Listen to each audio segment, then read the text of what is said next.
Okay, so let's see if we got everything on. Let's see if this is on Twitch. All right, I see there's a feed going on. Okay. Wow, it's only been like a few minutes and already people are just concerned and freaking out.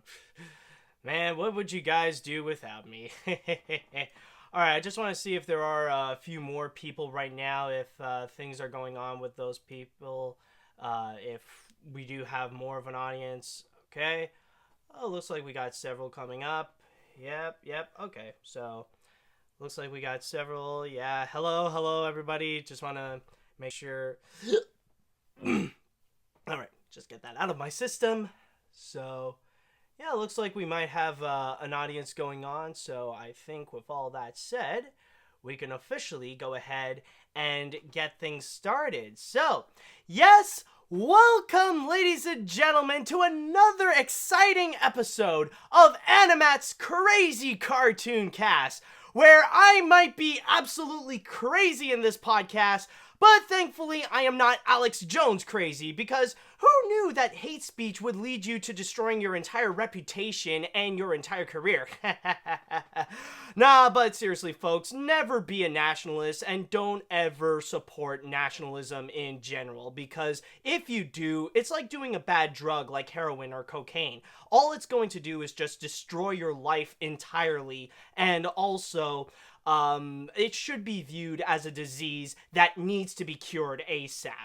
So, but anyways, let's go ahead and let's get things started into AniMat's Crazy Cartoon Cast, because in this episode in particular, I just want to say we've got a whole bunch of exciting stories to go ahead and talk about. There have been some interesting news that has happened that honestly, it really has been worth talking about to go into this. Some of them might not necessarily be related to animation specifically, but I think we will have a fun and interesting chat. So, with all that said and done, are you guys ready right now for this episode of AniMat's Crazy Cartoon Cast? I just want to see in the chat wall, is everybody ready? Let's see. You think something's turning the frogs gay? Well, first, I want to see gay frogs. I've never even seen a gay frog before. But that is actually funny. All right. So, let's see.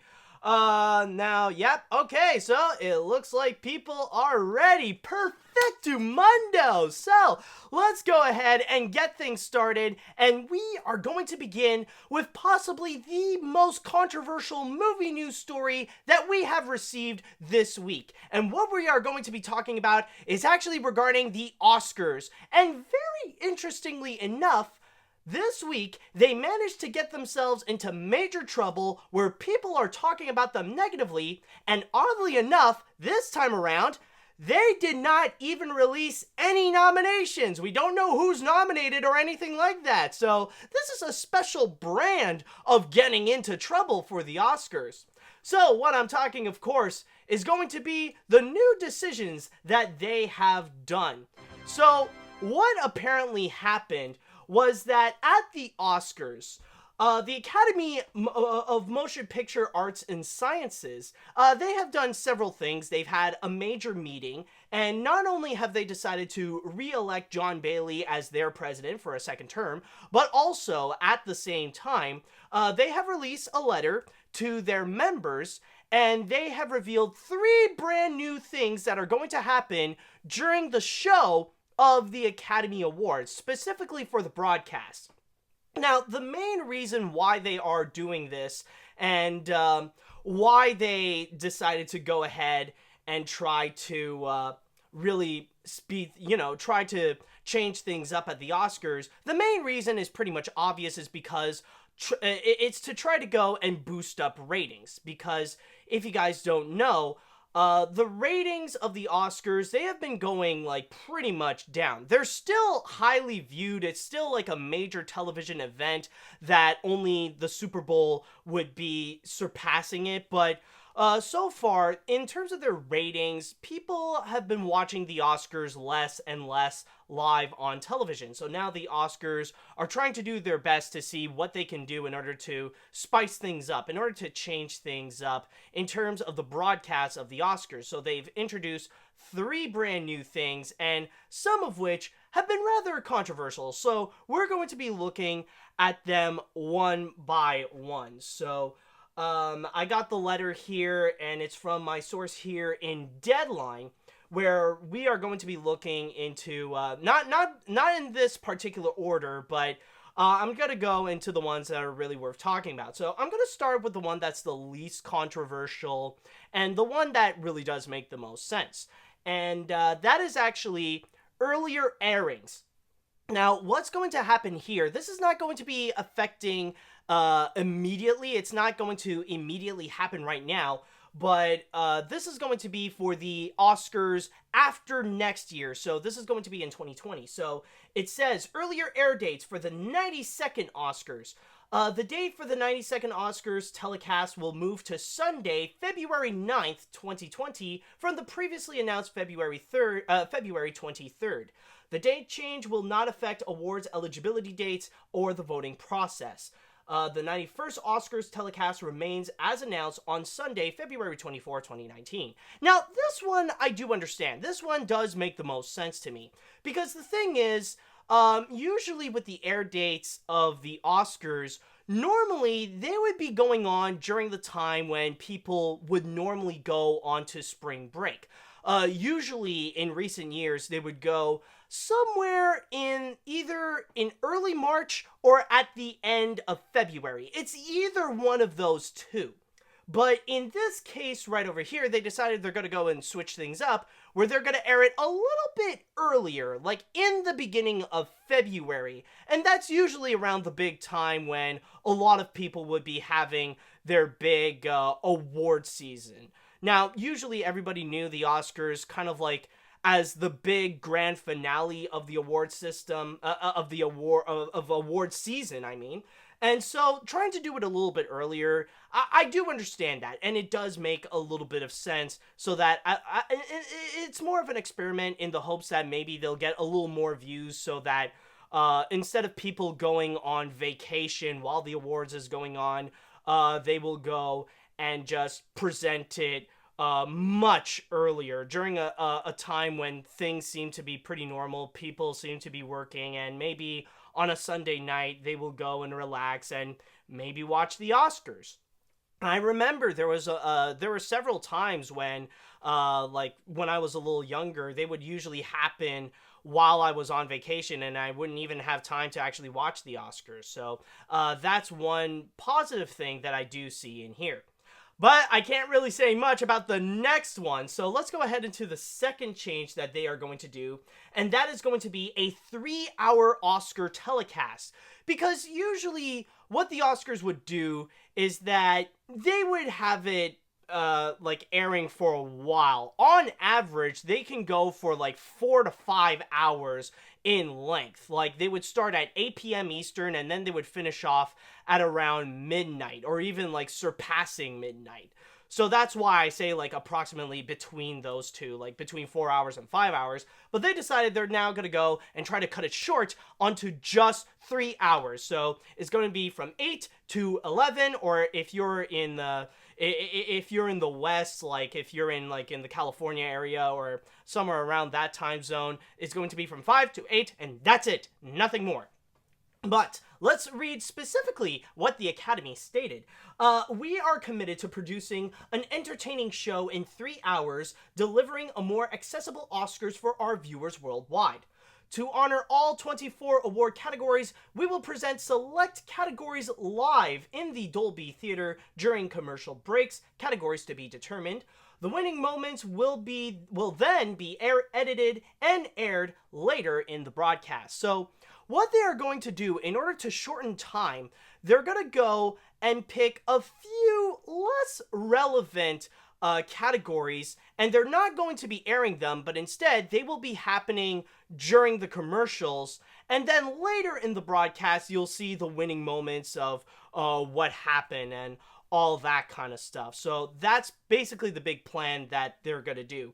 And for me, I don't necessarily feel as comfortable about this because part of me does feel like, okay, yes, I do understand what they're trying to do, and I do understand what the purpose of this is, like to just shorten the time so that it would be quick, it would be simple, and it won't end up going too late for people that need to go to work on Monday the next day. You know, it's something that they want to make sure that it could be shortened so that everybody can experience the whole thing without any interruptions, without any unnecessary things that people might not necessarily care about. That I do understand. But honestly, the sacrifices that they're making doesn't necessarily make sense to me. That's where I do have a little bit of a problem because when you try to go and sacrifice a few categories, you know, that's a little bit of an insult to those people who do work hard on those categories. Now, in terms of the less relevant nomination, the less relevant categories that I can imagine that they could take out, they're probably just going to go and take away the ones like, best sound editing or best sound mixing or like some like best documentary, best shorts, or they would go after the ones where it's usually movies that are not necessarily nominated for stuff that people know about. Like the nominations are filled with films that people are unfamiliar with or might not necessarily care about, or even the category itself just seems like small compared to like many of the other ones like best actor or best picture or best writing or stuff like that. So with that said, it's just something that I don't feel comfortable them trying to take away many of them in order for the purpose of shortening time. Because let's be honest, if the Oscars want to find something to take out in order to make, to meet the quota of doing 3 hours, just get rid of the filler. Because there are plenty of things at the Oscars where they don't necessarily need and they could just easily remove in order to save a lot of time. You know, like the best example that I could really think of, what the Oscars is trying to do, it's in a way, they would try to be a little bit like the Annie Awards. And for those of you who are not necessarily familiar with how the Annie Awards would run their show, they're probably one of the most straightforward award shows that you can ever find. Like, no joke. Like, they're just, like, they don't do any special crap or anything like that. They are straightforward. They just hand out awards, present them, and that's it. Like, like, in the Annie Awards, there is no hosts, there's no crazy sketches, there's no filler or anything like that. So sticking into the Annies, what they actually do, like in terms of being straightforward and stuff like that, the runtime is actually something very ideal that the Oscars would want to be. You can actually check it out on YouTube because the whole Annie Award show, they would actually go and post it onto YouTube. On average, they go for around 2.5 hours, give or take. It's pretty rare that they would go over 2 hours or go over 2.5 hours and be close to 3 hours. But it does happen more often that it could be a little less, that it could be actually close to 2 hours.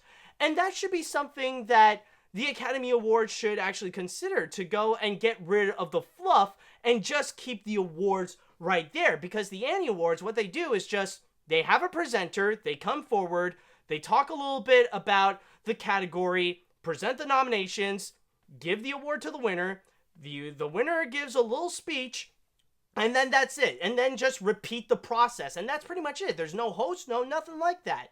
And maybe the Oscars could try to do it. Like, if what the Oscars should do in terms of trying to minimize time, they need to go and get rid of the host. They do not need any hosts. They just need presenters. Get rid of any of the pointless sketches, because if you guys have seen this year's Oscars, there are plenty of examples of like pointless filler that doesn't need to be there at the Oscars. Like, a great example and I remember seeing this on Twitter, that they brought up a good point, was when you see Jimmy Kimmel brought on board a bunch of celebrities. They go into a random theater where they have this private screening of A Wrinkle in Time, and all they do there is just like present themselves. It's like, hey, I'm a celebrity. Hey, how's it going? And then suddenly what they do is just they go and throw like a bunch of food at them. Like they would get free food from random celebrities. Like they would get hot dogs, they would get candy, they would get snacks and all that kind of stuff. That doesn't need to be in the godforsaken Oscars. And what I would like to know from the Oscar, like if I would ask from the Academy, would that random thing right there be more important to broadcast live than some of the categories? Like, I really want to know. Like, why is that important to show? So, no, they should have no host, no random sketches. They should also get rid of those little random moments where they would have an actor come in and present like one of the nominations for Best Picture. We don't need those little segments presenting of who Best Picture is. We don't need little segments of like presenting each best song. Like, sure, they could be a nice little grand spectacle, but at the end of the day, they are just filler. You can get rid of those aspects right there and just keep just keep the Oscars straightforward without sacrificing any of the categories, because that's what we want to see. That's the main aspect that we want to check out. We don't need any of this random fluff, okay? We don't, just show us, the real thing of why we want to see the Oscars. Show us show us just the categories. We don't need extra fluff from the host or any random comedic bits. Those are unnecessary, okay? So that's just my little take on the 3-hour Oscar telecast right there. But now let's go ahead and move on to the final big change, and the most controversial of them all that people have been talking about. It is the new award category. And let me go ahead and read you right here what the Academy stated. We will create a new category for outstanding achievement in popular film. Eligibility requirement and other key details will be forthcoming. So the Oscars are pretty much going to go and create a brand new category, which is basically Best Popular Film. And I'm going to begin and start things off with this by saying the biggest issue, the one thing that the Academy really screwed up when it comes to presenting this new category, is the last thing they said about it, that eligibility requirement and other key details will be forthcoming. Because all they did is just, hey, we got a brand new category. It's called Best Popular Film. I'll tell you more about it later. No. You cannot say more. You can't just say Best Popular Film and think that people will be cool with it and that's it. No, you need to tell us a little bit more about what this is about. You need to tell us more regarding why is it that this is not, tell us a little more about what is Best Popular Film. Because, just listening to this idea alone, Best Popular Film, it just sounds absolutely ridiculous. Because, it's very broad. It's very vague. What does the Academy mean by Best Popular Film? Is it basically nominating movies that made more than $1 billion at the box office? Is it movies that got high ratings from the general public? Is it the public that selects who's going to be nominated and stuff like that? Is it the general public that's even also going to pick who's going to be the winner in terms of popularity? What does it mean to be Best Popular Film? You need to tell us right now, what does it take to be eligible for this? And honestly, if it really is the case of just going after really popular films, then I wouldn't be surprised if this is going to be something that's mostly going to be filled with nothing but superhero films. That's all this is going to be. This is just going to be a category that's going to be filled with superhero films, and occasionally you'll get that one film from a popular franchise like maybe Transformers or Fast and Furious. And also, I can guarantee you, this is going to be one where you're definitely going to see an animated film always presented there. I mean, like, depending on what's their definition of of a popular film, I mean, like, we're in an age where animated features every year, they will always be either in the top 10 or even in the top 5 highest grossing movies of the year. And even this year, right now, like, so far, what's going on in 2018, we got The Incredibles 2 that is so far in the top 5 highest grossing films of the year, and also one of the very few that actually managed to surpass $1 billion at the box office. And that's the big thing that's going on. So this could be something that we could also see Incredibles 2 not only be nominated for Best Animated Feature, but also be nominated for Best Popular Film. And speaking of superheroes, this is what people are theorizing the most about the creation of Best Popular Film. And this is actually regarding one movie in particular that they made this for, and that is Black Panther. Because a lot of people are speculating that the reason why they're creating Best Popular Film is because they want to find an excuse to give Black Panther an Oscar. And you know how bad it is with this category when people are already predicting who is going to win this brand new category just as they hear it. So it would definitely be Black Panther that would be a film that it would actually win. Because here's the thing. Like, the Academy already knows that when it comes to Black Panther, it's the type of film that they know in the future it might not be a movie that would get any sort of nominations at the Oscars, and that's going to cause massive outrage. That's going to cause massive controversy where people are going to be really pissed off over the fact that the Academy decided not to show not to recognize Black Panther, considering that like if you have seen it, when you think about it, Black Panther really is one of, if not the most progressive film in recent years. So it really does have a massive fan base behind it. In fact, there is a major reason why Black Panther right now is the highest grossing solo superhero film of all time so far. Why this week, Black Panther has actually surpassed $700 million at the domestic box office alone. So it really is that much of a big deal. So that could be amazing. So a lot of people really do bring up the fact that this is just created so that fans would be happy to know that, oh, well, at least it got, oh, excuse me, whew. I was trying to burp while I was talking, but as I was saying that, like, it was pretty much created because, like, fans will be happy to know that, oh, Black Panther won an Oscar, like, just like as this little thing right over there. But, like, it does seem questionable because we don't know about the legitimacy of popular film. We don't know what it means because, the sad truth is, this Best Popular Film category, it could actually be a great idea.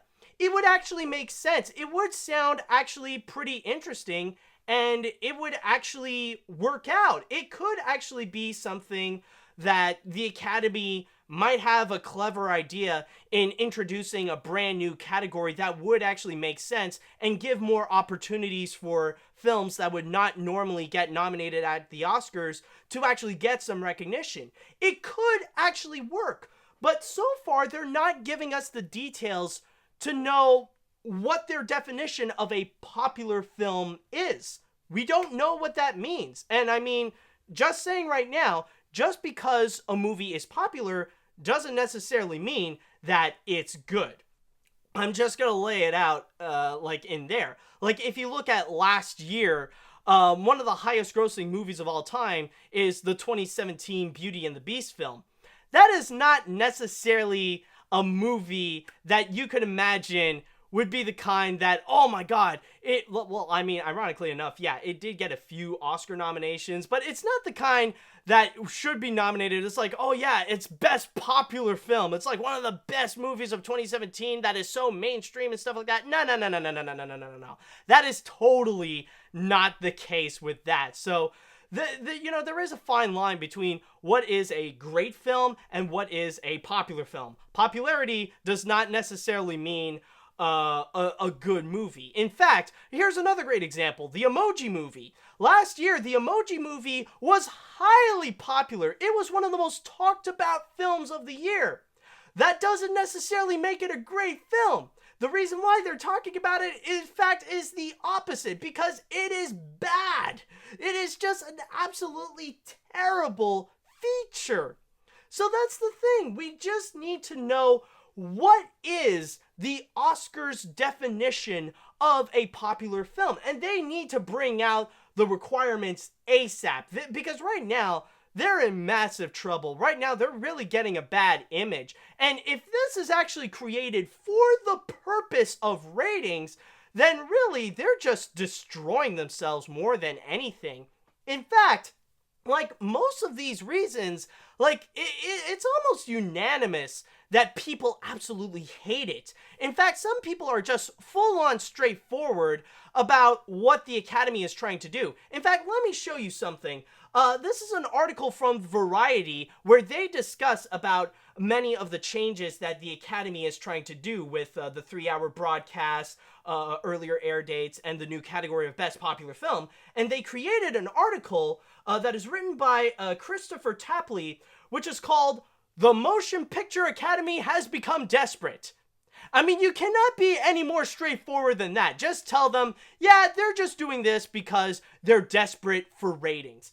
And honestly, in the case of ratings right over here, I'll just stay in the Variety article to really prove my point. But the thing is, like, if they are really doing this for the purpose of trying to increase ratings, then honestly, that really does destroy the integrity of the Oscars, like what it means, like what the Oscars represent. What do they mean? Because if they value ratings on television more so than like to be a celebration of movies and to award like the best of the best in terms of films of that specific year and really give recognition to movies that normally the public are not necessarily interested in, like the public that like movies that would often get overshadowed by those big superhero films and finally got their like literally get like a spotlight in this situation, then honestly it's just sad. Honestly, it just seems a little sad at this point. It's just something that the Academy just doesn't necessarily care about what they used to be, and now they're just doing it for ratings. And like that's when you actually see the Academy starting to be a little more soulless, right? Like right now, they're just doing it for the money more so than to honor the best of the best of movies. And to put it more in a definition of like to be a little more modern in terms of what I'm talking about, the thing is that actually, hold on a sec, I just need to okay, sorry about that. I'm back. No, I just need to fix up a little something. No, but as I was saying, to put it in modern terms about what I'm talking about is that if the Academy is just doing it for the views, then really audiences could tell and they're not going to care. Like this is going to this is going to make them lose ratings more so than actually boost up the ratings more than anything. Like they're going to lose views and like technically lose subscribers. A personal example of this would be that this is like a reason why I don't watch the Nostalgia Critic anymore, because ever since the major controversy of the hashtag change the channel, it started to be really noticeable that the Nostalgia Critic episodes, they're doing it less for like the entertainment and to make great quality content, and you could tell that the Nostalgia Critic is just reviewing movies for the purpose of like, you know, to boost up views, to boost subscribers, to get, you know, to get all the views and stuff like that. So that's why nowadays I don't watch him anymore. But it's the same thing with the Academy. It might go down into the same path as the Nostalgia Critic, where they're just gonna do stuff for ratings and they're gonna mess the awards show so much where now it would just become a shell of its former self. So overall, it just seems like a pretty bad idea. Like, some of them I do understand and I do support, like earlier air dates, but with the way that they're trying to execute, like, 3 hours of a telecast at the Oscars, and the way that they're not explaining best popular film, that I'm not supporting. That I don't feel like seems like a pretty good idea. So far, like, honestly, at this point, if the Academy can switch things up about what to present during their 3 hours of the Oscars telecast, and if they can explain more about best popular film, then that would be great. But yeah, this is honestly something that really shows, like, I do agree with Variety. The Motion Picture Academy, yeah, they have become desperate so far. So, with all that said and done, let's go ahead into the chat wall, and I would like to know what you guys think about this whole controversy with the Oscars. Do you think, do you agree with Variety where they're saying that the Academy has really become desperate and now they're just really doing it for views? Or do you think, would you actually support the idea of stuff like the 3 hour telecast earlier, earlier air dates, and also for best popular picture? I would like to know what you guys think about this whole situation. Let me see in the chat wall if people have some interesting stuff to say. Let's see. Yeah, well, I mean, like, a lot of people are saying boycott the Oscars, but then again, it is starting to work considering that the ratings are not, they're not doing well. Let's see. It upsets me knowing that had films like Fury Road and Get Out had come out this year, they got nominated for popular film instead of Best Picture. They did clarify, however, that it is possible for a movie nominated for Best Popular Film, it can also be nominated for Best Picture. So they can actually do both. So that's a clarity, at least in the Academy's defense. They did clarify about that little aspect right there. I saw a joke on social media saying that Michael Bay could finally win an Oscar now that Academy made Best Popular Film. Yeah, I mean, the way that I see it, not necessarily. Like, I could see Michael Bay getting more nominations, but not necessarily wins. Like, Michael Bay still has to have some obstacles to get into, like, he still has to face some animated films and some Marvel films and stuff like that. I'm just saying. Let's see. I can guarantee you that Infinity War is going to win this category. Just wait. Maybe. It's either Infinity War or Black Panther, definitely. Like, I could definitely see those two get nominated for that. Let's see. I want the Oscars to be a dignified yet entertaining celebration of the best movies of the year, and in general, earlier cuts unnecessary fan service filler and plan it out better, even though it's going to be hard for them anyways. Yeah, definitely true right there. Let's see. I think so, but I would be mad if they decide to nominate The Incredibles 2 for Best Popular Film instead of Best Animated Film. Oh, no. No, like I said, guys, just because, like, one movie can be nominated for Best Popular Film, it doesn't necessarily mean they're not going to be nominated for elsewhere. So, like, I could definitely see that for an animated film, if one gets nominated for Best Popular Film, then of course they'll also get nominated for Best Animated Film. It's kind of like back in 2009 and 2010 when we saw movies like Up and Toy Story 3 getting nominated for both Best Animated Feature and also for Best Picture. So it's going to be that kind of scenario right over there. So I think with all that said, wait, hold on a sec. We got one more. And instead of Oscars having the category glorified, make People's Choice Awards more of a big deal. I don't know. Well, I mean, like, especially with something literally called People's Choice, I don't think that would be that much of a big deal, actually. Okay, so I think with all that said and done, I think we are pretty much good with our entire discussion right now of the Oscars and what's going on with them right over there. So let's go ahead and move on to some animation news. Let's go more into something direct with that. And wouldn't you know it, this week, once again, it seems that Ralph Breaks the Internet just ended up getting trending. It seems that with every new little piece of information or every new piece of clip or image that they show, people seem to be really freaking out, and they really got excited. Like, for example, this week we actually got a brand new clip of Ralph Breaks the Internet, where we do see a few new scenes, but the biggest thing that people really got freaked out about is a brand new image, or a little clip where we actually see Vanellope chilling out with the Disney princesses, and they're just wearing some casual clothing. Like, they decided to take off their formal dresses and their usual princess gear, and they decided to go and put on something a little more comfortable, like wearing just, you know, stuff like I'm wearing, like just like graphic t-shirts or just pajamas and stuff like that.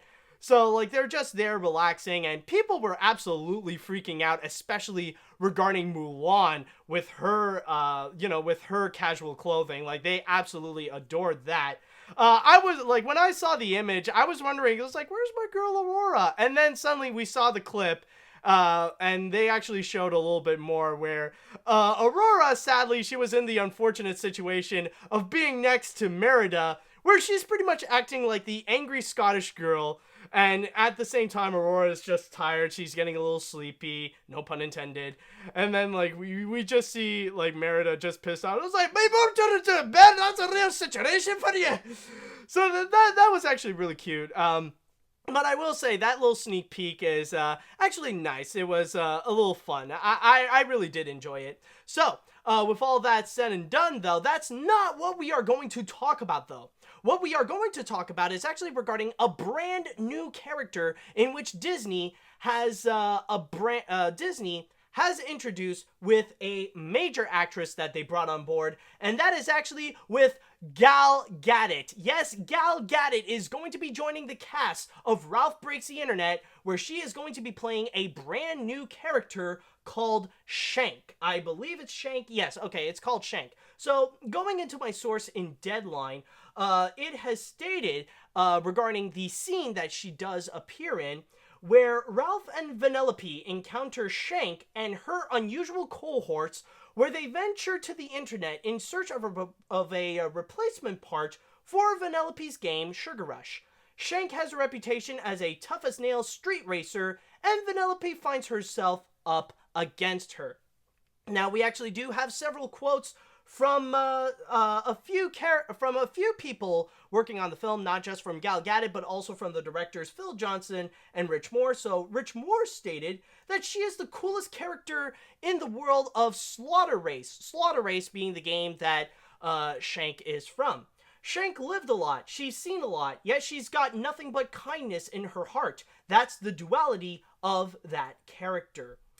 We also got another quote here coming from Phil Johnson stating, just want to make sure you guys can actually see it, that there's so much texture to her voice and so much living in her voice. If Ralph is Vanellope's big brother figure, we want a big sister figure. We want someone that Vanellope would look up to, and Gal is definitely someone kids and a lot of adults I know aspire to emulate. I can't imagine anyone else embodying that part. And finally, I saved the best one for last. It would have to be from a quote of Gal Gadot herself, where she said, "Shank is amazing at driving cars and has this bad girl vibe to her. But as the movie would go on, you realize how fun, wise, and warm she really is on the inside, which is what I like the most about her." So that's the major thing about Gal Gadot's new character, is the way that they introduced Shank, and that they actually brought someone who is as big as Wonder Woman into the cast of a Disney animated film like Ralph Breaks the Internet. Hold on a sec, I'll just be right back. Just need to fix up a little something. Okay, there we go. Just need to do that a little bit. Okay, anyways, I'm back. So, yes, that is the big thing with Shank so far.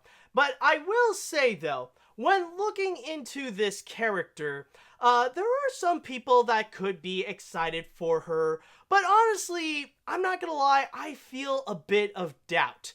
Honestly, I look at this character, I see the little clips that she appears in, and I read the description about who she is, and honestly, I feel a bit iffy.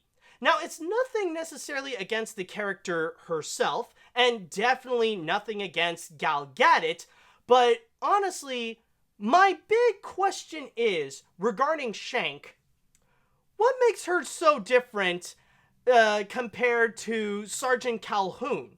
Now, if you guys remember in the first movie, Sergeant Calhoun is the badass sergeant and the badass boss that's leading a bunch of soldiers that's trying to kill a bunch of evil cyber insects in one of the new games that's in Wreck-It Ralph that entered into the arcade.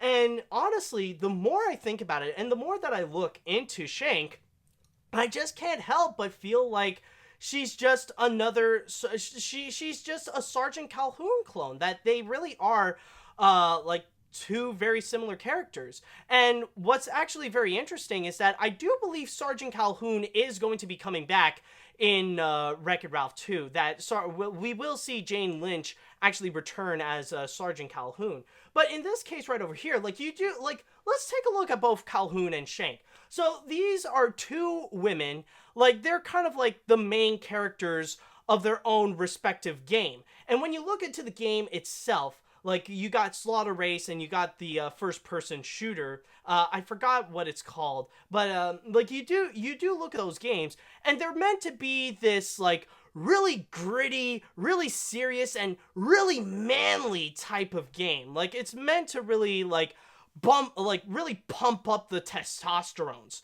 But ironically enough, as I said before, the stars and the people in charge are actually women. And when you look at the women themselves, they really are the badass type of characters that would lead the pack, and they would be badass type of characters just leading the way, knows exactly what they're doing, and you don't these are the last type of people that you don't necessarily want to mess with. But at the same time though, they do actually have a sweet spot on the inside. You could tell that these are the type of characters that really do care about some of the others and some of the people that they would encounter, like Ralph and Vanellope and stuff like that. So that's pretty much the big thing with both Calhoun and Shank. And that's my problem here, is that the way that I see Shank is just another Sergeant Calhoun. That my worst fear about it right now with this character is that what the writers have done is just basically copy Sergeant Calhoun and maybe take that scene in Wreck-It Ralph and just apply that, but more towards Vanellope. And I don't know, for me, that I feel like that would definitely lessen the quality of Ralph Breaks the Internet. Now, I do trust the people at Disney that they know exactly what they're doing, and maybe they did bring this issue up, that they did bring up the problem regarding Shank might seem a little too similar to Sergeant Calhoun, so we don't want to have that issue of both those characters feeling like one copying another and stuff like that. So maybe there would be some kind of element that would feel a little different compared to those two characters. So I don't necessarily know. I do hopefully they will prove me wrong, that maybe Shank is a lot more than just someone who is just copying Sergeant Calhoun. And actually, you know what's actually very interesting?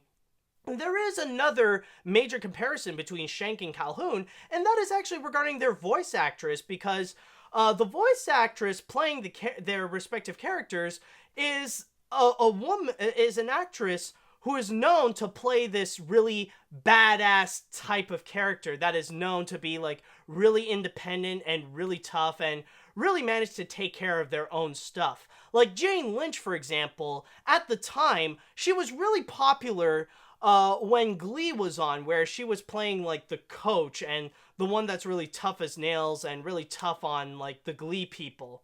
And then now, with Shank, you got Gal Gadot, who of course is known to play as Wonder Woman. So that's the big thing with those two. Like, of course, like, you got a badass woman character played by these really popular badass women. So, I don't know. For me, I just feel doubt so far. Like, maybe it's just because I didn't really get much information regarding Shank, but I don't know. For me, so far, I just feel a little bit doubtful about the character herself. If she would end up being a little too much of a clone of Sergeant Calhoun, and maybe Disney will bring up the issue, but hopefully they'll find a way. But so far, I don't know. I just feel a little bit doubtful. Like, if that's not the case, like, if you do take off the element of Sergeant Calhoun, if they didn't create Calhoun, like, this would have been a really badass character that I would fully support.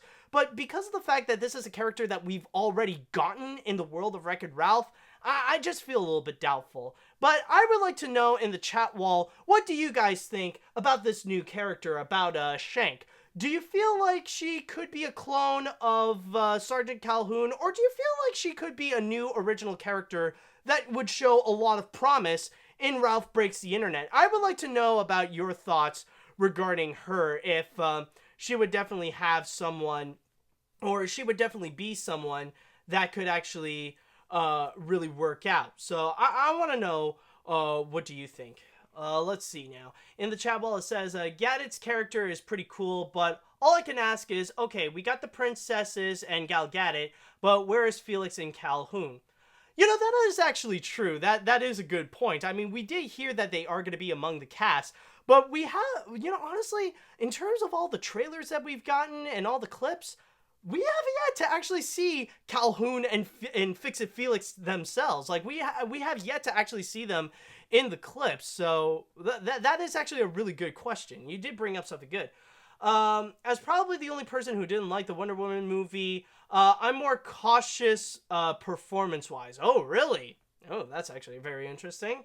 Let's see now. What else? Like they said, where's Felix and Calhoun? Oh, no. Well, I've already covered that. Gal Gadot. Is it pronounced Gal Gadot? Well, shows what I know. Of course, I would make another mispronunciation of someone's name, of freaking course. I don't know. I keep hearing Gal Gadot, but I don't know. If it's Gadot, then maybe, I don't know. I just need to double check on that. Let's see. Do you think Disney will ship Gal's character and Calhoun in the movie? No, they're not. No, I don't know why you're asking that. I mean, that's the thing. Like, we already know that Sergeant Calhoun and Fix-It Felix, they're a couple right there. They're not suddenly gonna switch things up with Shank. Maybe you'll definitely find that on you'll find that on social media. You'll find that on DeviantArt, but not officially in canon. Let's see. I have doubts, but they find a way to make her an interesting character. Yeah, that is definitely true. Yeah, Calhoun is married. That is true. I completely forgot. At the end of Wreck-It Ralph, Fix-It Felix does marry Sergeant Calhoun. All right. Let's see. Nothing stops the shippers. Oh my God, you are saying a fact of life right over there. Okay.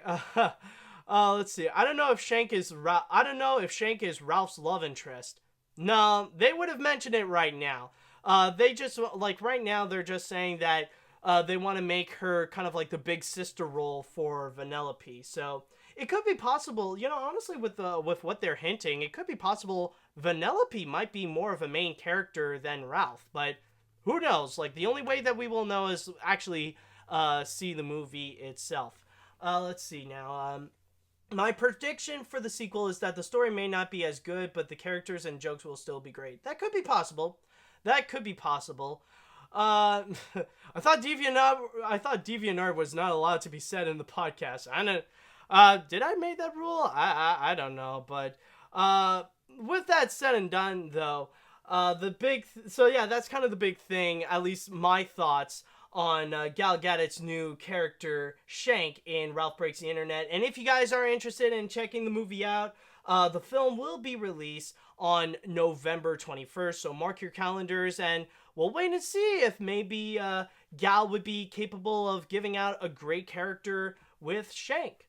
So, with that said and done now, let's go ahead and move on to our next story right over here, in which I do see some people talking about it. And yes, it is actually related to the Fox and Disney merger. Now, this is only going to be a small element, though, and I know that there are some people that are discussing about the rumors of the possibility of another Simpsons movie and maybe even a Family Guy movie, but for now, I'm just keeping them as rumors. Nothing is officially confirmed, so we'll just have to wait and see on that. But what I am going to talk about is actually a little bit of a concern that the Fox people have related to the merger right over there and what's going to mean for their specific shows. Now, what I am talking about, of course, is actually going to be related to The Simpsons, because apparently Fox is a little bit worried what's going to happen to the future of The Simpsons after Disney would go and buy them. Now, apparently, comicbook.com went on and spoke to the CEOs of Fox, Dana Walden and Gary Newman. This was during, apparently, the Television Critics Association Summer Press Tour, and they were talking about them regarding The Simpsons, which, of course, is Fox's most popular show, and it's been on TV for almost 30 years. And one thing that they have pretty much expressed as their biggest worry is if after the Disney-Fox merger, that Disney would take The Simpsons away from Fox and maybe put them on another place. Like they would put them on ABC or Disney XD or something like that, or particularly on ABC. Now, if I may go ahead and read a quote here from my source in comicbook.com, Dana Walden stated, let's see now, just want to know where the quote begins and ends. Let's see, it states that Simpsons is so much part of the brand, there's been such an incredible halo effect of that show and the other animated series that are on our Sunday night. There are no plans for them to go anywhere other than Fox. She also states right over here, we have a couple of years of episodes already in progress on The Simpsons, so down the line, what kind of decision is made I can't really speak to. But for the foreseeable future, there's so much upside and benefit to having a great Emmy Award-winning, smart, provocative quality show that there's no consideration of not ordering more Simpsons. So, woo! Just want to make sure my stomach is working out with my body here. But yeah, that's kind of the big thing, is that Fox is just a little bit worried about what's going to happen with The Simpsons, their most popular show, and if it's even going to stick around in Fox in general. Now, for me, the way that I look at this, honestly, I find it to be a little bit of a silly thing to go and worry about. Because, yes, it is true that Disney would go and own The Simpsons when they would go and merge with Fox. But do you know another thing that Disney is actually going to own after the Fox merger? They're going to own the Fox channel. Now, they're not going to own Fox Sports or Fox News, thank God, but they are going to own the Fox channels and the shows that are going to be in it.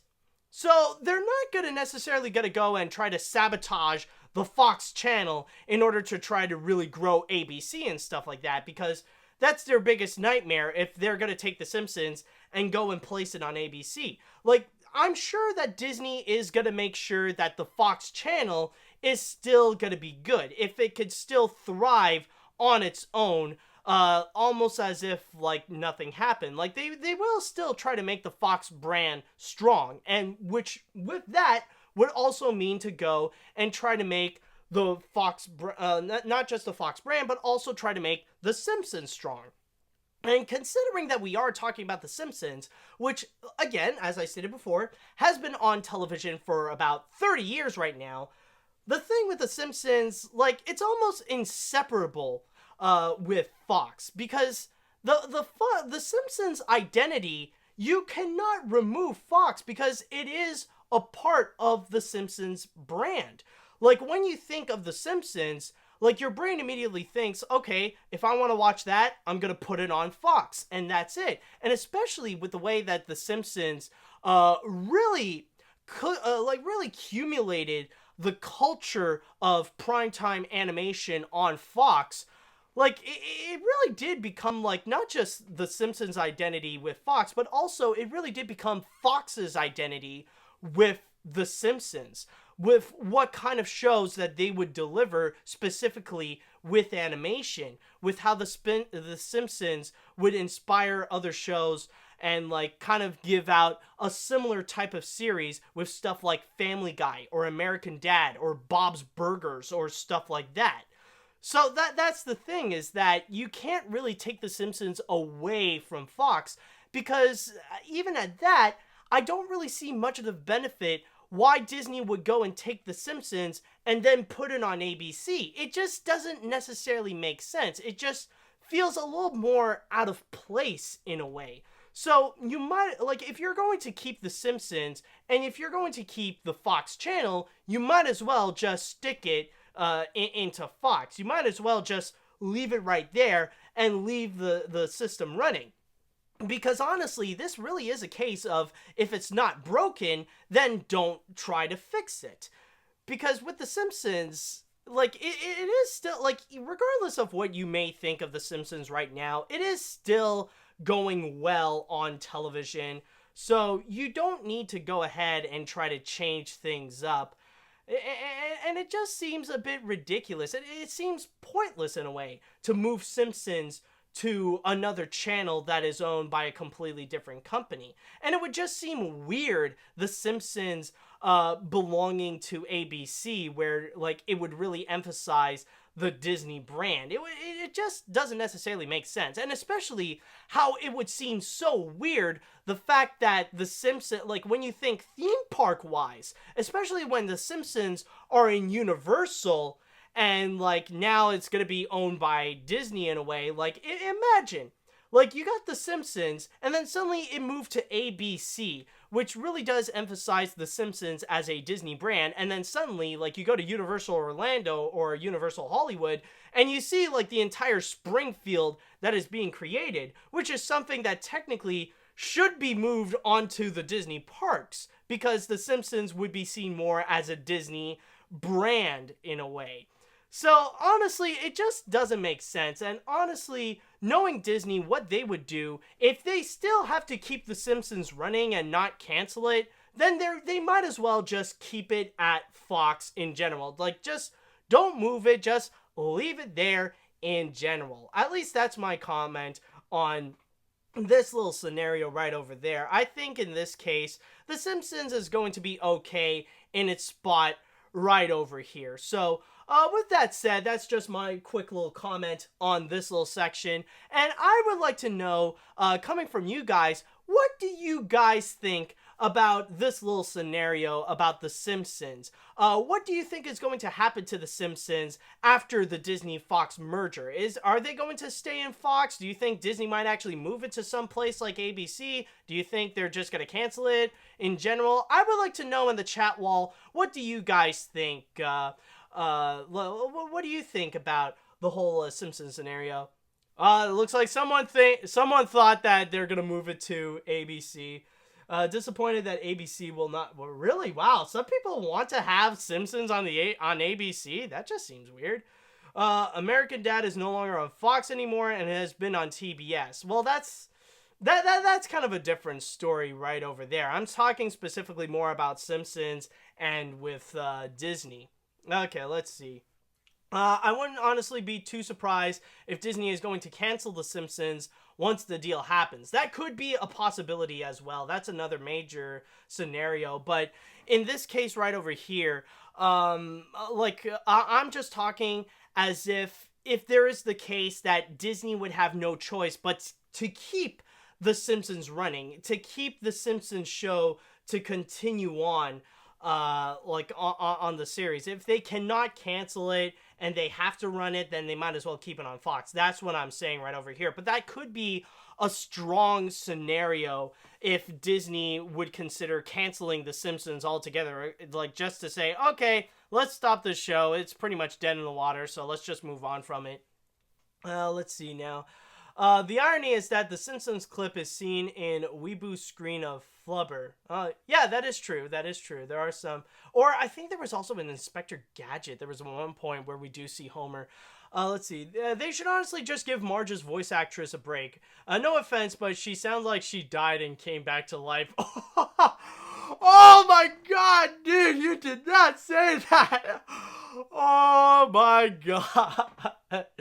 Now that is one comment I did not expect about the voice of Marge. Oh my god. Oh boy. Was not expecting that right over here. Okay, let's see, just cancel it because the show is going to be really bad like SpongeBob. We're always going to get like those people going around mostly promoting like the hatred on The Simpsons and stuff. I heard the writers want to end it after season 30. That could be a possibility as well. That could be the case. Who knows? We just have to wait and see on that. But I think with all that said, I think we are prepared to go ahead and just move on to our next story. Now, for our next one, this is not necessarily going to be fully animated, but it will be something that is partly animated. This is a movie where it's half animated, half live action, but we do get a little bit more information regarding this, and this is probably one piece of information that people really wanted to know for a very long time. And we are going to answer the big question right now: who is going to play Sonic? And the answer is Ben Schwartz. Yes, Paramount has officially announced that for their live-action animated Sonic the Hedgehog movie, they have hired actor Ben Schwartz to play the legendary Blue Hedgehog. He is going to be joining the cast along with James Marsden, Tika Sumpter, and Jim Carrey onto the film. Now, what's actually very interesting about this is that we also did get a little bit more information of what this movie will be about, like a quick synopsis of it, but not necessarily in here, which I'm using my source of Variety, but it's from another source that I found, which is from Collider. And in there, they also mentioned about a couple more actors that are going to be on board in the Sonic the Hedgehog movie, which is going to be Neil McDonough and Adam Pally. And just reading a little bit in my source here, it stated that Marsden will play a small-town cop from South Dakota who ends up going on a road trip to San Francisco with Sonic the Hedgehog as they race against the evil Dr. Robotnik, played by Jim Carrey, to recover Sonic's rings. Pally will play a fellow cop, while McDonough's role remains under wraps. So the main stars basically is going to be James Marsden, Ben Schwartz, and Jim Carrey. So that's pretty much the whole scenario right over here. And look, and I will say, just starting with the whole Sonic the Hedgehog movie, looking into the plot itself, I do get a feeling that it is possible that they are going to mix a little bit of modern Sonic and classic Sonic. Like, they're not calling Dr. Robotnik Dr. Eggman, like they're full on saying Dr. Robotnik. Or maybe that could be the case. I honestly don't even know, like, what the movie is going. Maybe it's just Collider just saying that, but, like, who knows? Maybe the movie will say Eggman. Maybe they will say Dr. Robotnik and stuff like that. But it does sound like they are trying to combine two. And the reason why I do think they are going to do a little bit of modern Sonic as well is mainly because of the aspect of San Francisco. And right now, San Francisco does seem to have a big connection with Sonic the Hedgehog, especially for those people who have played with Sonic Adventure 2 Battle, or just Sonic Adventure 2. Because in the first level, like when you think of the first level of that game, you think of Sonic the Hedgehog going on this big city landscape that's also a bit of a hill, which is very similar to San Francisco itself. In fact, coincidentally enough, a couple of weeks ago, I was at San Francisco, and while I was walking around while I was walking around like Union Square and stuff like that, I was honestly thinking to myself, rolling around at the speed of sound, got places to go, gotta follow my rainbow. You know, I was just thinking of that in my head because, like, the area really does seem like an entire Sonic level, and you would expect Sonic the Hedgehog just running down, or worst case scenario, you would see a giant truck, like, destroying cars, just trying to catch Sonic the Hedgehog. Like, that could be a scenario. But yeah, at least that's my thoughts so far, what the movie could possibly be. I can imagine that they could be combining those two elements. But let's go ahead, let's get back into the main subject right over here, is the fact that we got Ben Schwartz doing the voice of Sonic the Hedgehog. Now, that is honestly a scenario where it does seem a little bit controversial. Some people are really happy for this scenario. Some people are really happy for Ben Schwartz to get that legendary opportunity. And sorry, a little coughing fit right over there. But as I was saying, there are others, however, that are a little bit upset over the fact that not one of the, like, they don't have one of the original actors playing Sonic the Hedgehog to come back. Like, they didn't get someone like either Roger Craig Smith or Jaleel White or anyone like that, but instead that they would get someone new. So that's the thing. It's more the factor that for those Sonic fans, the unknown is scaring them, and they don't necessarily know how Ben Schwartz is going to perform as Sonic the Hedgehog.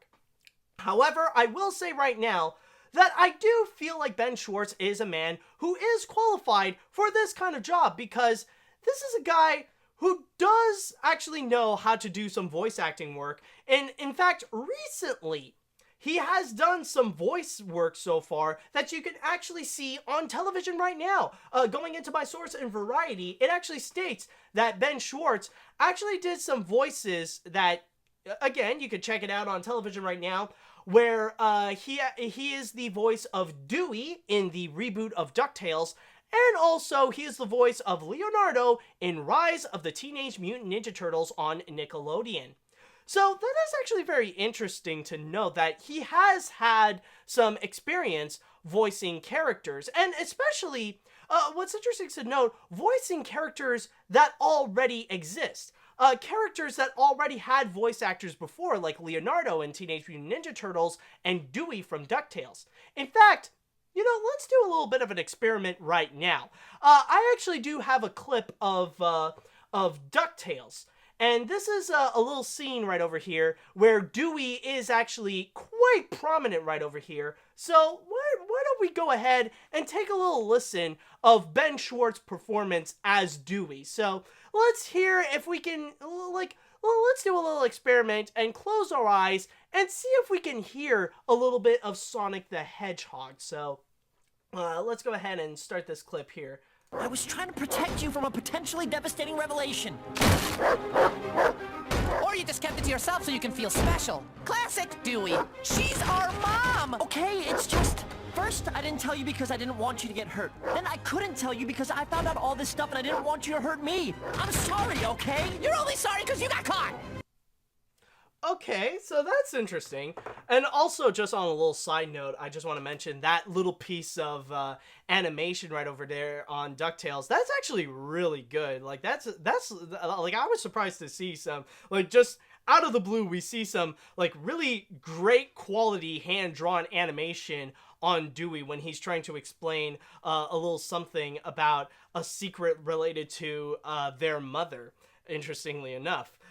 So, you know, that is actually really nice and really well done from the people of Disney Television Animation. But yeah, like, when you do listen to it, okay, I do understand that maybe there are some people, maybe they might not hear it from Dewey right over here, but I would say it's more because of the character himself.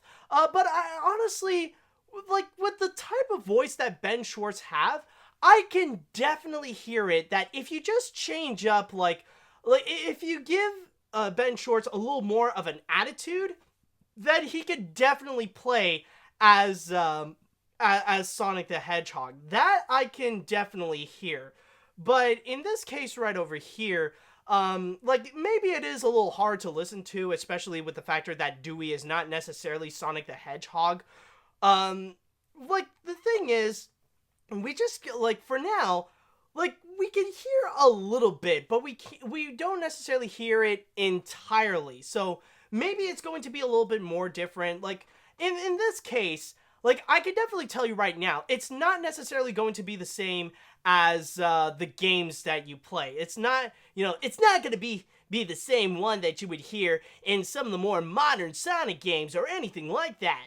No, this is going to be a little bit more different. This is going to be something that's going to be brand new. This is a new sounding Sonic the Hedgehog.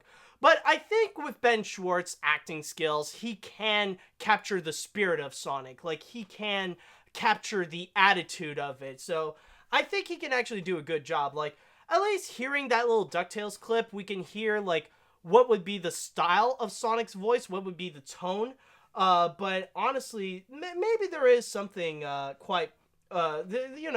is some possibility. There is a chance that Ben Schwartz might actually give out a good performance. And I mean, at this point of the stage, it shouldn't necessarily be surprising that Paramount would go ahead and try to capture some known celebrities instead of recasting the old actors and stuff like that. Because in this case right over here, like, we should have already known that they are going for celebrities because, especially with Jim Carrey, when he is actually cast as Dr. Robotnik or Eggman or whatever the movie is going to call him, or, like, basically the main villain. Like, if Jim Carrey is going to play him, like, which already, that sounds interesting right there. It will be interesting to see how Ben Schwartz is going to go. So, with all that said and done, that's just my little piece on Ben Schwartz playing as Sonic the Hedgehog. I would like to know, coming from the chat wall, what do you guys think of having Ben Schwartz as Sonic the Hedgehog? Do you think that he's going to do a great job as Sonic? Do you think he's really going to honor the character? Or do you think this is a little case of miscasting? I would like to know your opinion right over here. I would like to know, what do you think about the brand new Sonic the Hedgehog? I would like to see. Let's see now. Don't get your hypes up, because a lot of video game movies suck, especially if it's a live action animation hybrid like those based on cartoons. That could be, yeah, that could be true. I mean, like, it is true, like, just the image of Sonic the Hedgehog, like, that could be something amazing, but I don't know. We'll just have to wait and see. I'm honestly wondering which movie is going to be better, Illumination Super Mario or this Sonic movie. Oh, that would be a major interesting comparison. I can imagine in the future people are going to do that. And I mean, like, especially with the infamous rivalry between Sonic and Mario, like, I'm sure that comparison is going to happen soon. So, let's see, do we have any others? This Sonic movie is going to bring Amy, Tails, Knuckles, Shadow, or others in the movie. Maybe. Or did I read it right? I mixed up two comments. This Sonic movie is going to be one of those movies that I know is bad, but I'll love anyways. That could be possible. Has anyone ever noticed that Ben Schwartz has a knack of providing the voice of nostalgic anthropomorphic animals associated with the color blue? I did not realize that! Holy crap, that is an amazing eye right there! That is true! I mean, Dewey is the one that dressed up in blue, Leonardo is the one that's wearing blue, and now he is Sonic the Hedgehog. Oh my god! That is actually a really good point! Oh, wow. Like, my mind almost just got blown right there. I was like, holy crap. It's like, wow. That is so true. That is a massive coincidence. I mean, that could be the point. That could probably be the reason why they brought in Ben Schwartz, is because he's playing all these blue characters. Holy crap. That really is a great point that you brought up there. Okay, so with all that said and done, I think we are pretty much good right over here with Sonic the Hedgehog. And now we are going to move on to the grand finale, which we are going to have a bit of a a smooth transition where this is also going to be a bonus miscellaneous, where we are going from a movie based on a game to an actual video game itself. And this is actually going to be related to possibly the most anticipated game of the year. And of course, I am talking about the Super Smash Bros. Ultimate Nintendo Direct. Sorry, just need to clear my throat a little bit, so... Okay, sorry about that, but let's get back to it. So yes, this week, Nintendo Direct Nintendo has released a Nintendo Direct where they presented a little bit more info related to their most anticipated video game, Super Smash Bros. Ultimate for the Nintendo Switch. I'll be right back. Let me just fix up something a little quick.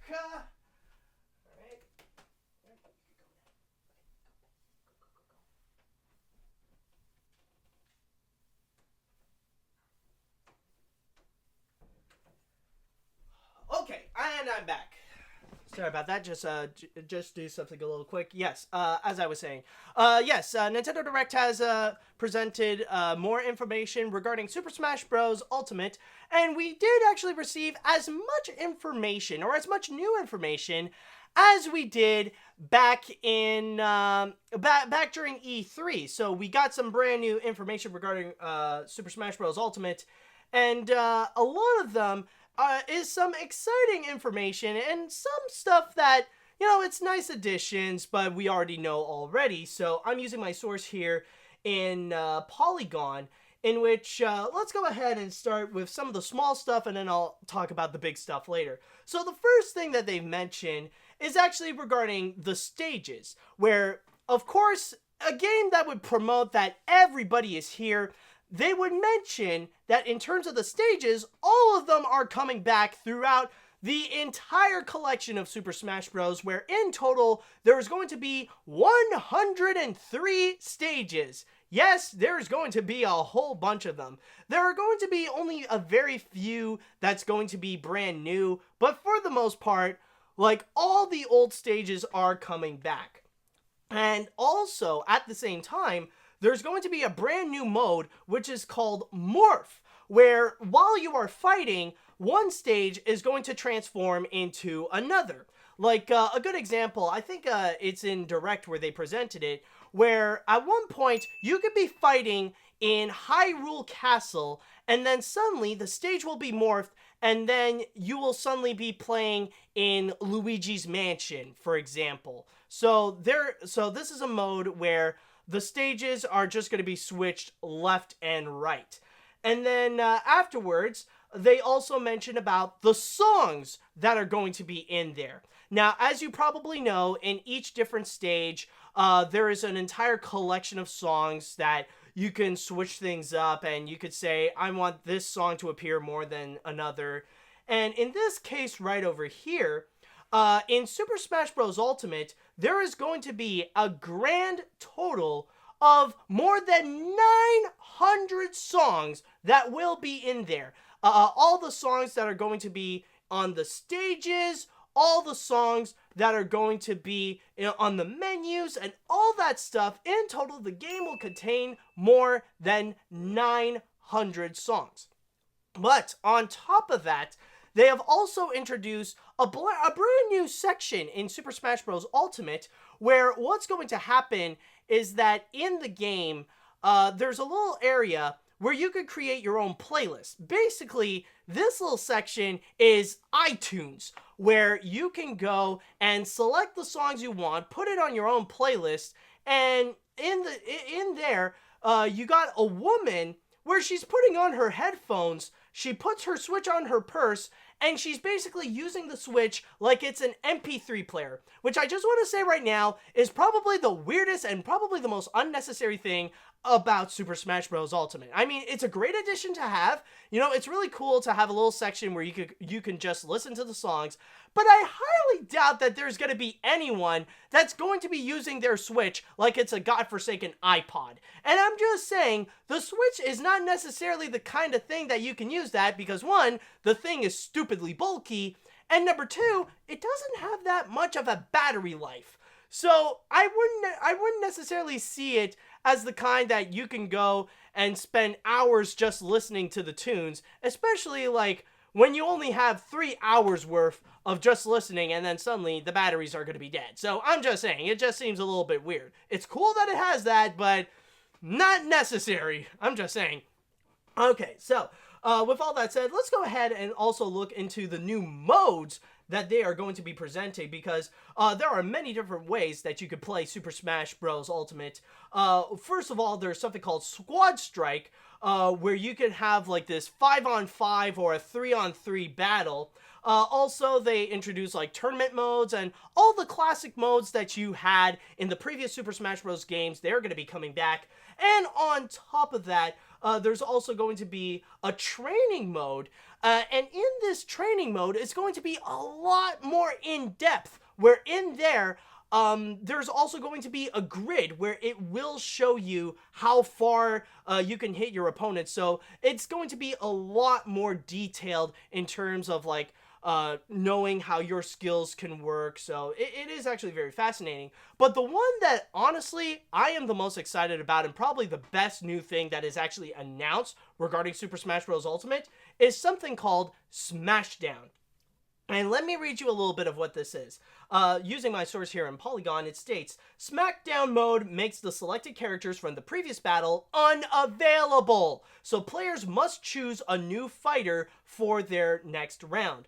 Versatile players who play many different characters will have a chance to excel. And honestly, for me, I feel like this is the mode that every major tournament should be using. This is the way that you should be playing Super Smash Bros. Honestly, like, I don't really care about those wannabe players who think they're so much of a hot shot because they can use Fox on Super Smash Bros. Melee and have him twirl him around in Final Destination. Yeah, you're not a real player, okay? If you want to be a real player of Super Smash Bros. On any of the games, you gotta learn how to play as characters like Jigglypuff or Bowser, and you gotta be as good as them. You gotta be as good with them as much as you would be like with Captain Falcon or Fox. Otherwise, you would be a freaking no-show. So I think this is beautiful, where this is the type of mode where you would have to go and improvise, and you would have to immediately know what you're doing when you're handed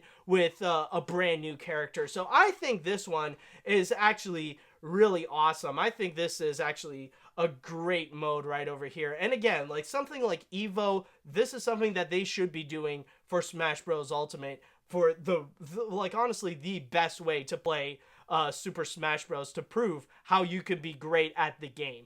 But anyways, let's go ahead and move on to the items. And of course, with items, there are plenty of them that they have introduced, so many to count. But specifically though, they have also introduced brand new characters that are going to appear in the Pokeballs and also in the assist trophies. So let's go ahead and begin with the Pokemon in there. And they actually revealed a whole bunch of them. And this can range from either from the classic Gen 1s, or they can go into the Gen 7s with the Alolan Pokemon. So in the video, in Direct, they've revealed a whole bunch of new characters and a whole bunch of new Pokemon, where you can have Alolan Executor, you can have Ditto, which is actually really cool, but also at the same time, they showed Abra, they showed Solgaleo, they showed Lunala, Mimikyu, Pyukumuku, they showed both Vulpix and Alolan Vulpix, and also they revealed Marshadow, which is the Gen 7 version of Mew, Jirachi, Cerebi, and all Celebi, sorry, and all those people. But then you also got the assist trophies, and in the assist trophies, they've revealed a lot of different Nintendo characters and a lot of non-Nintendo characters that they have presented in there. So the assist trophies that will be included, the new ones, will include Zero from Mega Man, Knuckles from Sonic the Hedgehog, Crystal from Star Fox, Claptrap from Donkey Kong, Cap'n from Animal Crossing, Chef Kawasaki from Kirby, Gray Fox from Metal Gear Solid, Nikki from Nikki, which is a Mii character, and also the Moon from Legend of Zelda Majora's Mask. But the biggest ones that people really got their attention includes Shovel Knight, which really is a big deal considering that an indie game character is in Super Smash Bros., which is like a legendary moment right there, and also Rathalos, which is also the first ever assist trophy that's also going to be a boss, and also just saying Rathalos is known to be a really big monster in the Monster Hunters series. So that's the big thing that's going on with both the assist trophies and Pokemon. But then finally, the biggest reveal is actually going to be regarding the fighters. And yes, in here, they actually revealed a whole bunch of brand new fighters, more so than they revealed at E3. Now, of course, a lot of them are just Echo Fighters, or basically clones, where you got Chrom from Fire Emblem, whom he is going to be a clone of Roy, and then you got Dark Samus, who is going to be a clone, of course, of Donkey Kong. Nah, I'm just kidding. Of course, it's going to be a clone of Samus. But then, we also got some brand new characters that, like, these are fresh, brand new fighters with new fighting skills, and this is actually going to be something that people have been highly anticipated for. They have been demanding these characters for years, and now they are finally coming into Smash, where they got Simon Belmont from the Castlevania games, along with a clone of Simon, Richard Belmont, and also, coincidentally enough, they revealed another highly demanded villain to play into Super Smash. They got King K. Rool from the Donkey Kong games. So those characters are going to be appearing and really growing the roster right now. I think, like, in terms of original characters, they're getting close to 70, and if you do include all the clone characters, there are more than 70. So that's the big thing with Super Smash Bros. Ultimate and this week's Nintendo Direct in terms of what they revealed.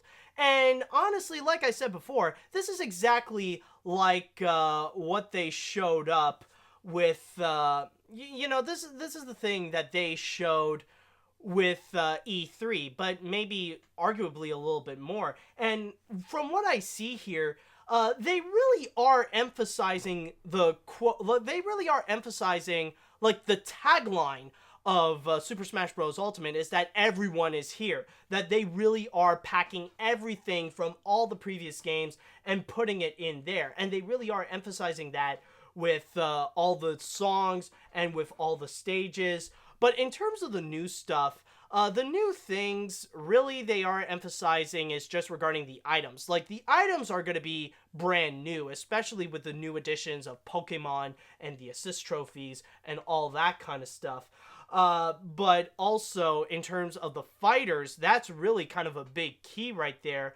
But also, what's interesting to note is that it really is kind of a big deal, the fact that not only did they introduce a non-Nintendo character as a new fully playable character in here, but also, like, we got another character that's like Ridley, where ever since the days of Melee, people have been demanding this character to be in a Super Smash Bros. Game with King K. Rool.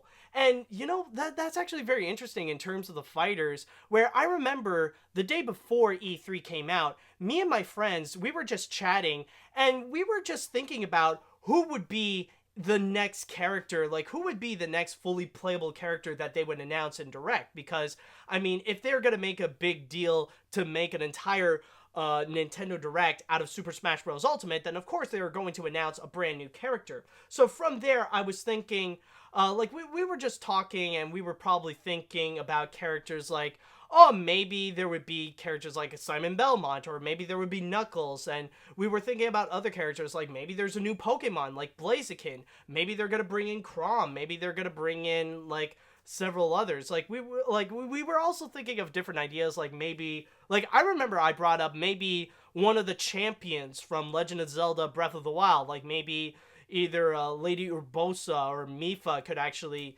be a fully playable character or something like that.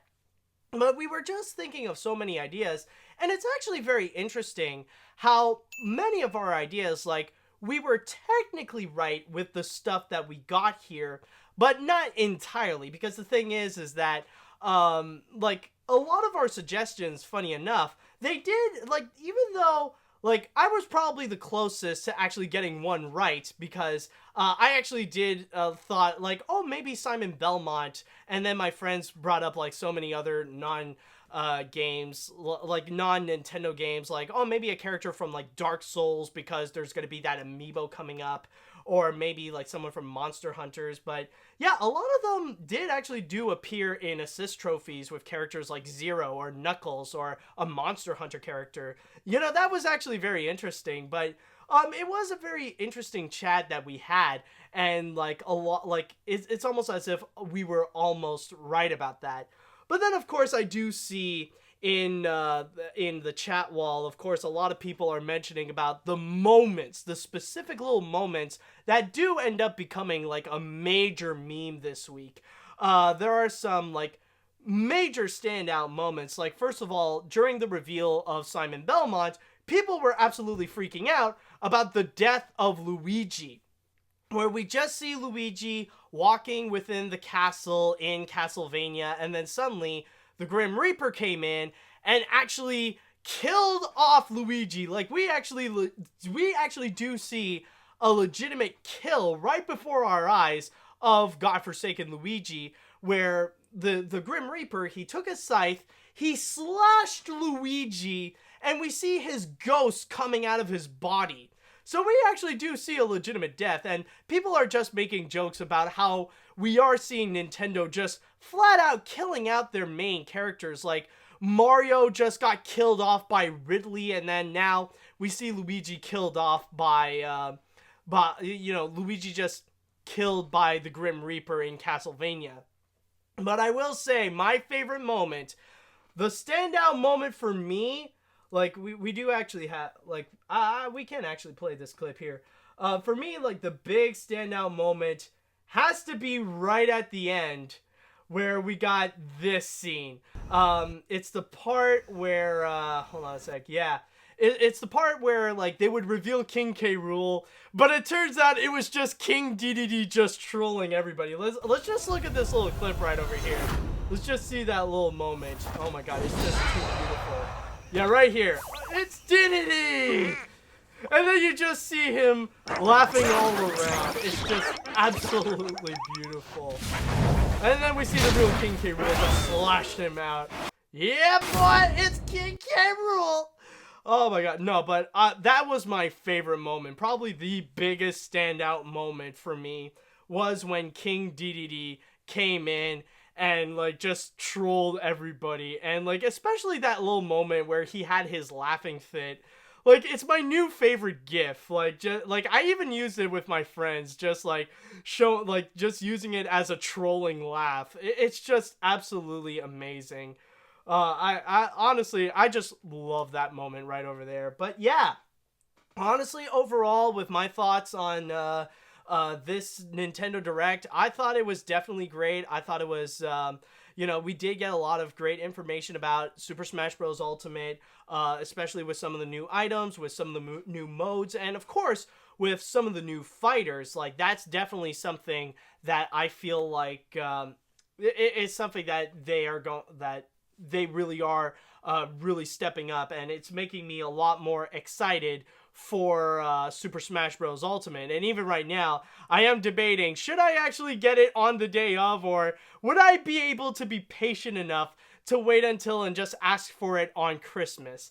I don't know. We'll just have to wait and see on that. But yeah, this really is a great Nintendo Direct. They did bring up some interesting information, and it really does make me really excited for the game. So with all that said and done, excuse me, I was about to burp. But I would like to know, in the chat wall right over here, what do you guys think about this Nintendo Direct related to Super Smash Bros. Ultimate? Are you guys excited for the game? Are you guys happy with the new things that they have announced? Are you guys what do you guys think about the new edition, like with Simon Belmont and King K. Rool and all those characters? I would really like to know. What do you guys think so far of this Nintendo Direct of Super Smash Bros. Ultimate. So let me just check it out right over here in the chat wall. All right, let's see. What do you think of many fans still wanted to add Waluigi as a fighter, even though he's still an assist trophy? Well, I mean, like, admittedly, I would love to see Waluigi as an actual playable character in Smash. Like, I would be. Like, I know there are some people that do take it a little too far, but honestly, I am a little bit in one of the camp of people wanting Waluigi in there.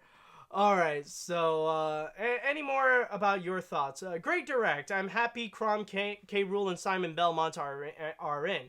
Let's see. Since Mimikyu and Shovel Knight aren't playable, can we at least get Bandana D? That was actually one of the characters that I was actually thinking of that could be a playable character because, like, let's be honest, it wouldn't be hard to imagine to see Bandana Waddle Dee as an actual playable character with his spear in Super Smash Bros. It wouldn't be too far-fetched, especially like when we would see a combo of characters like Kirby and DDD and Meta Knight. That could be a possibility.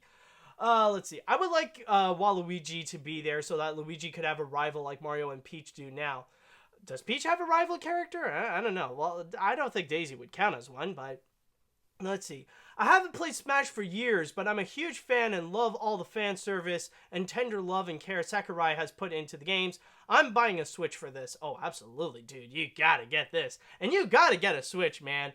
Like, some games there are phenomenal. Like, I love Mario Odyssey and I love Breath of the Wild. Like, those are absolutely phenomenal games you gotta get. Let's see. I wonder what the most anticipated thing coming December will be, since we get a lot of holiday movies besides Smash Bros. Basically in December, it's just gonna be Smash Bros. That's the most anticipated thing ever. Even in terms of movies, nothing will compare to Smash Bros. Ultimate. I'm just saying right there. Let's see. I don't like the fact that we have another Fire Emblem sword fighter in Crom. I don't mind that Fire Emblem has a lot of characters, but they need more variety. That's a reason why they're my least favorite characters in the game. Well, that is true, and especially the fact that Crom is kind of a clone of Rool. Like, right now, like, they do serve up a lot of clones. Like, we got, like, we already have Lucina, that's a clone of Marth, and now we got Crom, that's a clone of Roy. So I guess it's more just to please the Fire Emblem fans right there. Let's see. Anything else? Do we have any other comments? Do we have anything else regarding what's going on with this Nintendo Direct? Yep, only thing close will be 1 month before Kingdom Hearts 3 next month. Yeah, that is definitely true. Alright, so I think with all that said, we should be pretty good here with this episode of AniMat's Crazy Cartoon Cast. So, with all that said and done, I just want to say thank you guys so much for watching. This episode was definitely a lot of fun to go and talk about all the crazy things that has happened this week, and hopefully next week, we will see more crazy news that we will go and talk about. So, with all that said and done, I just want to say thank you guys so much for watching, and until next time, see you later, dudes!